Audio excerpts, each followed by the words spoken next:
इमरान खान कहा करते थे जब कीमतें बढ़े तो समझ लेना कि वज़ीर आज़म चोर है। आज हर चीज़ की कीमतें तारीख की बुलंद तरीन सतह पर हैं। बताएं कौन चोर है।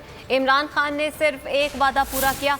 इमरान खान ने कहा था कि इनको रुलाऊंगा, पूरी कौम को रुला दिया। फैसलाबाद जलसे में मरियम नवाज की हुकूमत के खिलाफ घनगरज। कहा हुकूमत के वज़रा आवाम के निवाले तक गिनते हैं लेकिन अपनी लूट मार का हिसाब देने को तैयार नहीं।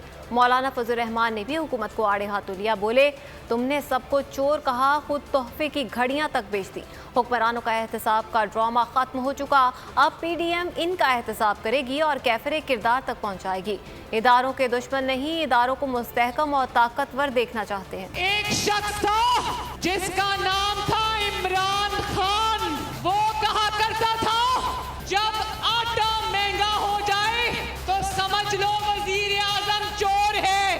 तो फैसलाबाद वालों बताओ चोर कौन हुआ?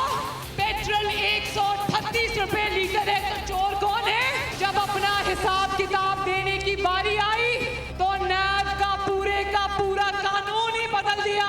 कौम को सुनने को मिला कि इसमें इमरान खान का नाम नहीं है। कभी सुना है कि चोरों का जो सरदार है वो ईमानदार है?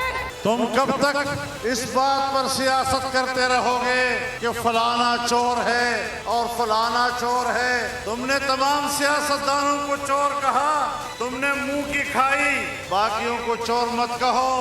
अपने दामन और गिरेबान पे नजर डालो। तुमने तो तोहफे की घड़ियां भी बेच दिया है। ऐसा बेवकूफ और अहमक मैंने कभी नहीं देखा कि आलमी सतह पर उनको किसी ने घड़ी, कीमती घड़ी तोहफे में दी और किसी ने कहा ये इतनी करोड़ की है तो आए दुबई में जरा 1 करोड़ मुनाफे से बेच दें। शर्म नहीं आती इन लोगों को। सब्सक्राइब करें और बेल दबाएं ताकि कोई खबर रह न जाए।